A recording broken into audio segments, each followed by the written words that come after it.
la semaine, c'est Rémi Lebouc, le chef de la marmite beaujolaise à Bulgnéville, qui nous ouvre les portes de sa cuisine. On s'occupe de la 3e recette de cette semaine. Donc, tu es parti sur association asperges vertes, un œuf parfait fumé. Ouais. C'est la particularité de la recette. Ouais. Et on va l'associer avec des morilles. Ouais, ça marche. Ça ouais. On s'occupe de la cuisson de nos asperges. On y va. Donc, je prends ça, tu prends les asperges et on y va. Ça marche. Donc, tu prends une poêle anti-adhésive, un petit peu d'huile d'olive. Un peu de beurre. Oui. Tiens, tu peux mettre dedans. Ouais. Je mets ça. Et l'ail.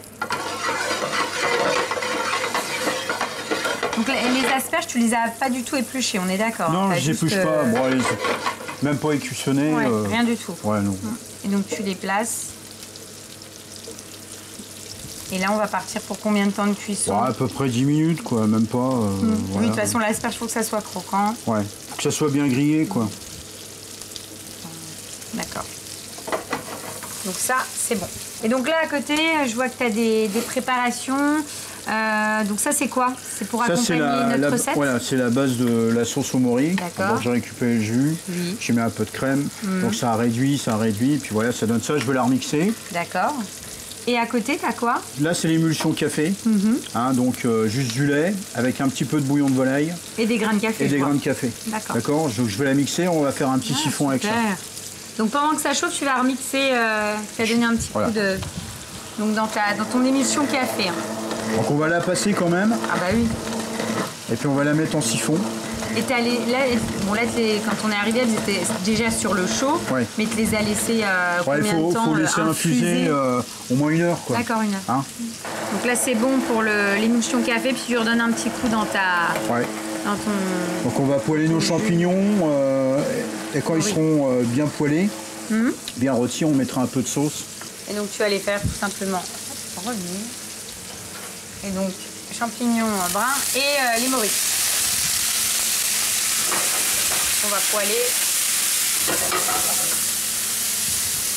Donc tu assaisonnes un petit coup de moulin à poivre.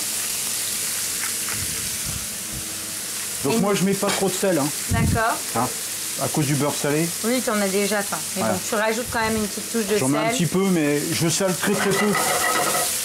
En fait, dans ma cuisine, je sale très peu, parce que le beurre salé... Oui, apporte déjà un assaisonnement. Voilà. Donc là, tous les éléments de la recette sont prêts. Sauf les œufs. Enfin, les œufs sont prêts. Alors, les œufs, comment ça se passe quand tu m'as dit? Alors, moi, je fais fumer à peu près 3 heures mes œufs. D'accord. Bah, dans mon fumoir. Tu mets l'œuf comme ça dans le fumoir? L'œuf cru dans le fumoir pendant 3 heures. Une fois qu'il est cuit, je les reprends, je les cuis pendant 1 heure à 64 degrés. D'accord. Voilà. Et là, tu as préparé une chauffante, on va les juste pour les remettre en température, qui sont un peu tièdes. C'est ce que j'allais dire, on les mange quand même plutôt chaud, quoi. Alors, la particularité de cet œuf, c'est qu'il ne sera pas parfait, c'est-à-dire que le jaune ne va pas dégouliner. Il sera plus près du mollet que du parfait. D'accord, on est plutôt sur un œuf mollet. Ouais. Donc là, on termine les différentes cuissons, finalement. Ouais. Donc on est vraiment dans une recette rapide qu'on peut faire en rentrant le soir à la maison. On va remettre les œufs à température et puis après, on n'a plus qu'à dresser et à goûter.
C'est top.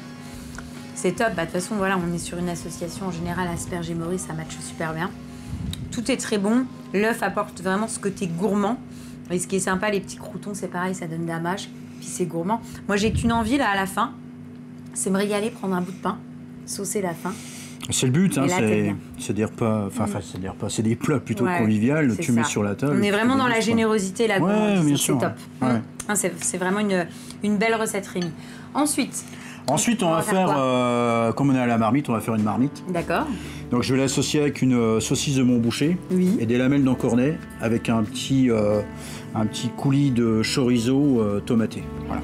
Waouh!